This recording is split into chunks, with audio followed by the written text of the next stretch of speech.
வணக்கம். இங்கே வந்திருக்கக்கூடிய இயக்குனர்கள், மீடியா, ஃப்ரெண்ட்ஸ், பிக் ஹலோ.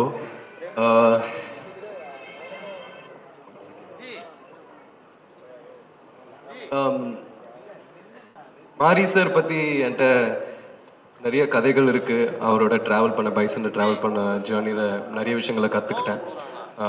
ஆனால் அது அந்த மேடையில் பேச விரும்புகிறேன். வாழைங்கிற படத்தை நான் போன வருஷமே பார்த்துட்டேன்.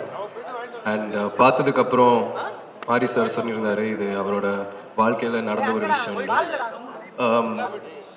எப்படி ஒரு மனிதர் இவ்வளோ வழிகளையும்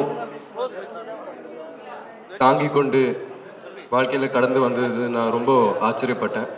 ஏன்னா இந்த மாதிரி இத்தனை சோக நினைவுகளையும்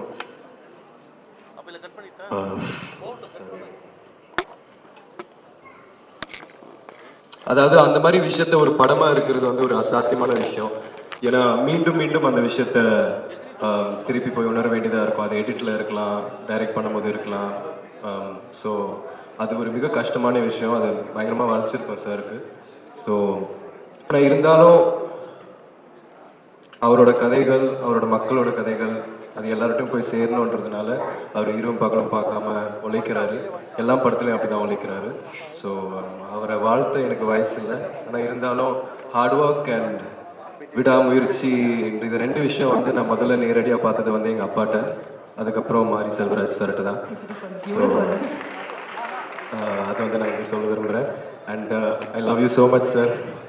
தேங்க்யூ, நன்றி, தேங்க்யூ. ஐ திங்க் நீங்கள் பேசும்போது நினைக்கிறேன் அவரோட ஒர்க் பண்ண எக்ஸ்பீரியன்ஸில் ஏதோ ஒன்று உள்ள ஓடிக்கிட்டே இருக்குது. லாட் ஆஃப் எமோஷன்ஸ் அது கன்வே ஆகுற மாதிரி ஒரு ஃபீல். உங்களுக்கு என்ன தோணுச்சு இந்த வாழை ட்ரெய்லர் பார்க்கும்போது? வாழை பற்றி இங்கே படம் பார்க்க, அதாவது ட்ரெய்லர் பார்க்கும்போது இந்த மாதிரி ஒரு சின்ன கிராமத்துலேருந்து வந்து ஒரு வாழைத்தோப்பில் வேலை பார்க்குற ஒரு பையனாக இருந்துட்டு இவ்வளோ கனவுகளை சுமந்து அதுக்கப்புறம் சென்னை வந்து கஷ்டப்பட்டு ஜெயிச்சு இங்கே வந்து உட்காந்துருக்கிறாருன்னா அதுக்கு மெயின் காரணம் வந்து அவரோட உழைப்பு தான், அவரோட தன்னம்பிக்கை தான், விடாமுயற்சி தான். ஸோ அவர்கிட்ட நான் நிறைய விஷயம் கற்றுருக்கேன். நான் அவர்கிட்ட நிறைய வாட்டி சொல்லியிருக்கேன், அவர் எனக்கு ஒரு அப்பா மாதிரி, ஒரு அண்ணன் மாதிரி, ஒரு குரு மாதிரின்ட்டு.